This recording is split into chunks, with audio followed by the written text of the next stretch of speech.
नमस्कार मित्रांनो, माझे नाव किरण आगाव। मागील एका वर्षापासून मी आणि माझा मित्र विशाल जाधव आम्ही अंमली पदार्थ जनजागृती संदर्भाने आम्ही सातत्याने काम करतो आहे। आम्ही छत्रपती संभाजीनगर शहरातील विविध कॉलेजेस, हायस्कूल, महाविद्यालयामध्ये हा कार्यक्रम घेतलेला आहे। विद्यार्थ्यांकडून आम्हाला खूप चांगला असा प्रतिसाद मिळालेला आहे आणि आम्ही सातत्याने हे कार्यक्रम अजून इथे घेतो आहे।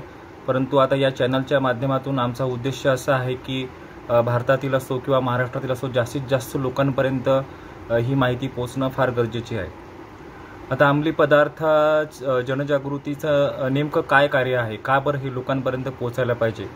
तर सगळ्यात महत्त्वाची गोष्ट म्हणजे आम्ही मागील वर्षापासून जे आमचं ॲनालिसिस सुरू आहे, आमचं जे संशोधन सुरू आहे, त्या अनुषंगाने आमच्या असं लक्षात आलेलं आहे की मोठ्या प्रमाणावर जो नवयुवक आहे, विद्यार्थी आहे, हा ड्रग्स किंवा अंमली पदार्थाकडे आकर्षित झालेला आहे। आणि दुसरी महत्त्वाची गोष्ट म्हणजे ड्रग्स आणि अंमली पदार्थाच्या विक्रीतून जो काही पैसा निर्माण होतो, तो पैसा हा टेरर फंडिंगसाठी वापरला जातो। म्हणजे हे दुहेरी संकट जे आपल्यावर येऊन ठेपलेलं आहे की आपला देश हा एक नवयुवकांचा देश म्हणून ओळखला जातो, तर आपल्या नवयुवकांना सुद्धा याच्या माध्यमातून टार्गेटेड केलं जात आहे आणि दहशतवादी हल्ले जे आपल्या देशामध्ये घडत आहेत ते सुद्धा याच माध्यमातून जे पैसा निर्माण होतो त्याच्या माध्यमातून होतो आहे। तर आपण ठरवलं आहे असं आहे की आपण एक सिरीज या ठिकाणी चालू करणार आहे। आपल्याला जर चांगला प्रतिसाद जर याला मिळाला तर आपण आणखी याच्यावर चांगले व्हिडिओ या ठिकाणी बनवूया।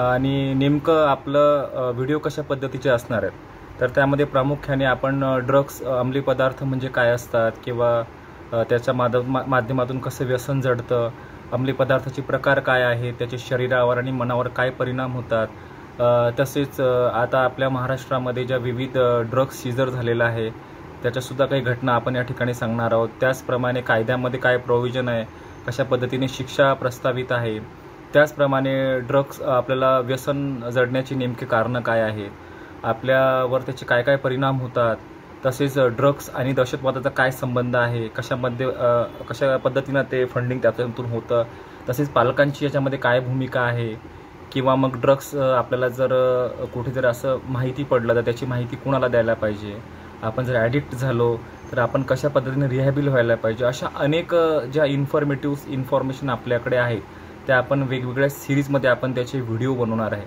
आणि ते व्हिडिओ आपण यूट्यूबवर टाकणार आहे। म्हणजे आपला उद्देश हा एकच आहे की जास्तीत जास्त लोकांपर्यंत हे व्हिडिओ पोहोचले पाहिजे, जेणेकरून आपण सेल्फ मोटिवेट जर झालो तर आपण याच्यापासून नक्कीच परावृत्त होऊ। आणि आम्हाला जो रिस्पॉन्स छत्रपती संभाजीनगरमध्ये मिळाला त्यानंतर आम्ही असा निर्णय घेतलेला आहे की आम्ही जास्तीत जास्त लोकांपर्यंत आम्हाला ही माहिती पोचवायची आहे आणि ती यूट्यूबच्या माध्यमातून आम्ही ती पोचवणार आहे।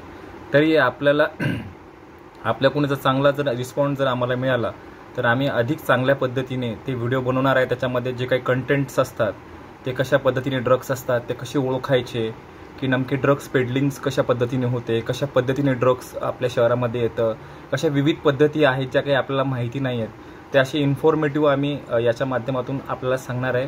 तरी सगळ्या मित्रांना याद्वारे आवाहन आहे की आपण जर या व्हिडिओला चांगल्या प्रकारे सबस्क्राईब केलं, लाईक केला तर आम्ही अधिक चांगल्या प्रकारे असे व्हिडिओ पोचवू आणि आपला देश हा दहशतवादमुक्त आणि नशामुक्त कशा पद्धतीने करता येईल यावर आमची टीम काम करते आहे आणि सातत्याने ती टीम काम करत राहील।